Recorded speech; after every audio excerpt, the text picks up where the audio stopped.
Nos acompaña en directo desde el Perú Martín Guerra, escritor y docente también universitario. Martín, qué placer tenerte en el mapa. Gracias por tu tiempo para Telesur. Bienvenido. Saludos, qué gusto estar con ustedes nuevamente.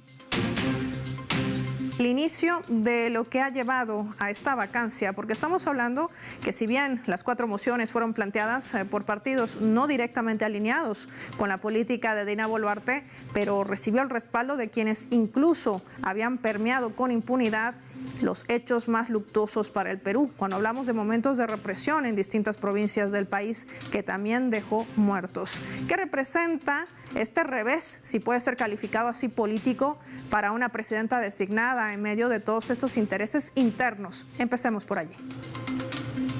Sí, lo impresionante de lo que ha ocurrido los últimos días en nuestro país y el balance inicial que se puede hacer es que todas las fuerzas que estaban al interior del Congreso, en gran mayoría, un Congreso que la población observa como un Congreso dictatorial, como un Congreso que gobierna para las oligarquías de espaldas del pueblo, y un Congreso que no hizo absolutamente nada por elucidar quiénes fueron los responsables de las matanzas de diciembre de 2022 e inicio de 2023, y un Congreso además que vacó ilegalmente al presidente Pedro Castillo, porque recordemos que no tuvieron los votos necesarios para hacerlo, ni se hizo el proceso adecuado.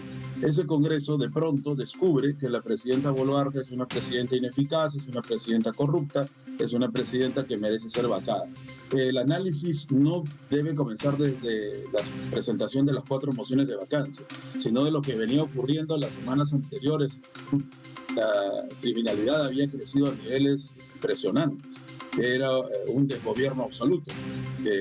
La crisis económica, la cantidad de desempleo y de empleo precario que se profundizaba en el país y que arrojaba a las familias más vulnerables a la pobreza extrema, hizo que las marchas de protesta comenzaran a cada vez más robustecerse, y eso tiene mucho que ver con otras protestas que había en el mundo, donde los jóvenes estaban tomando la vanguardia.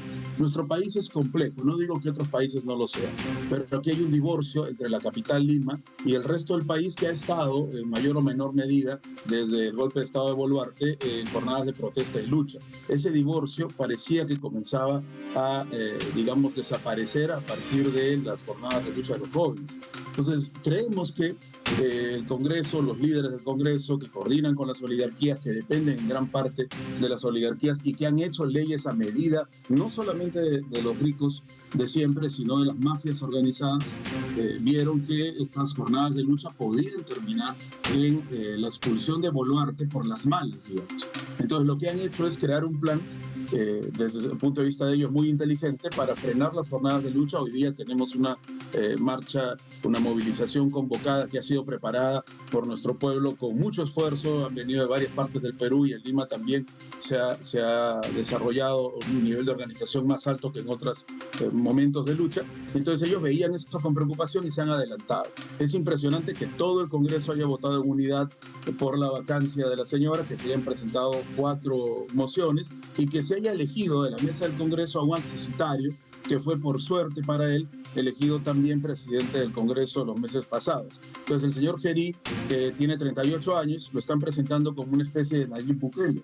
Ha copiado el discurso, habla como Nayib Bukele, dice las mismas cosas que Nayib Bukele, y la misma noche que juramentó se fue a visitar las cárceles. La idea es que va a contribuir con frenar la criminalidad. La pregunta es, ¿cómo el presidente de un Congreso, que ahora es presidente de la República, de un gobierno de facto, va a luchar contra la criminalidad con leyes que favorecen la criminalidad que él mismo ayudó a aprobar? Entonces la población piensa y siente que el señor Gerí es una continuidad del régimen de Boluarte, que es un régimen de facto.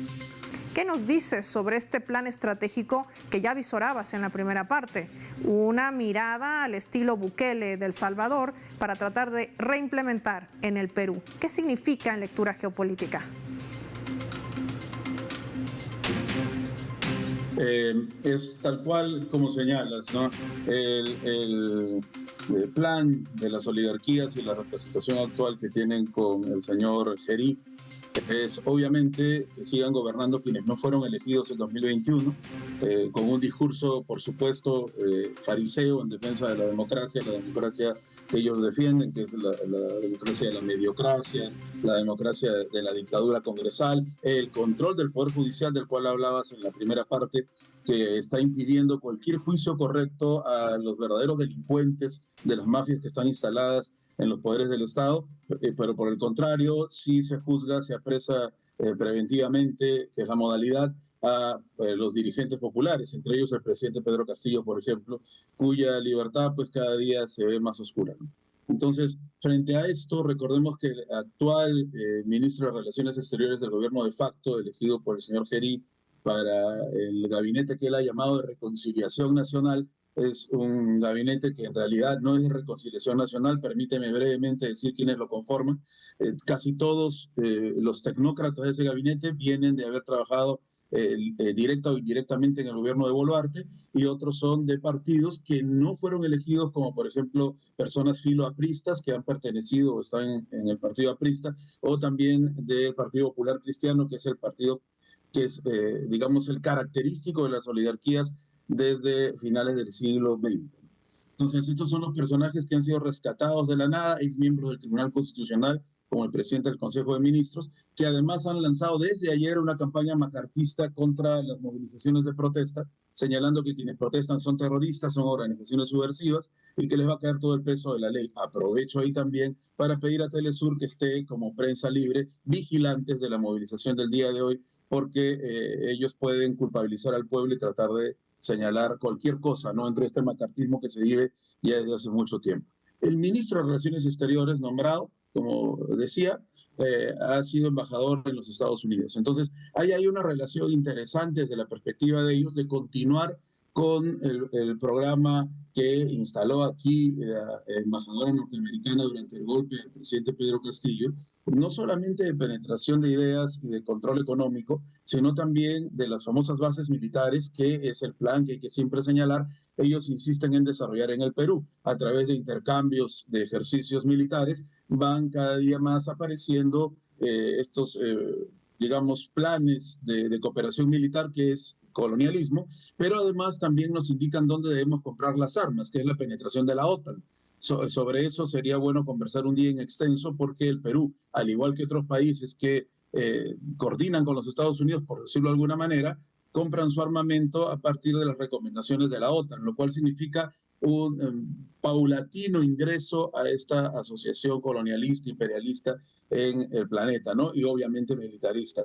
Otro tema importante en esta relación geopolítica es que el Perú continúa en el eje de lo que sería los países latinoamericanos que, bueno, adscriben al pensamiento imperialista y neocolonial del gobierno norteamericano, y por eso es que nos presentan esta figura del Bukele como el que soluciona los problemas de criminalidad. Hay que decirles a quienes nos escuchan que el gobierno de Bukele merece también una evaluación profunda, porque lo que se hace ahí es la privatización paulatina, progresiva del servicio carcelario y la explotación de los presos como trabajadores no asalariados. Ahí se genera una plusvalía que enriquece a un sector de las oligarquías locales de los países, y probablemente esto se pueda realizar también en nuestro país, aunque creemos que es tan ineficiente el gobierno dictatorial que inclusive esa imitación, entre comillas, de Bukele puede ser solamente un show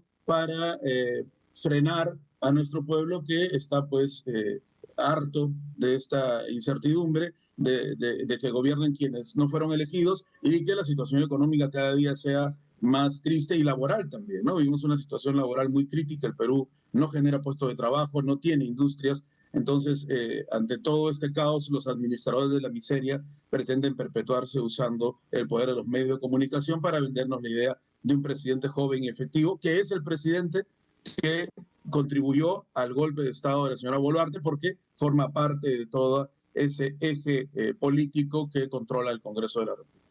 Así se mueven las placas también tectónicas en tema geopolítico. Gracias, Martín.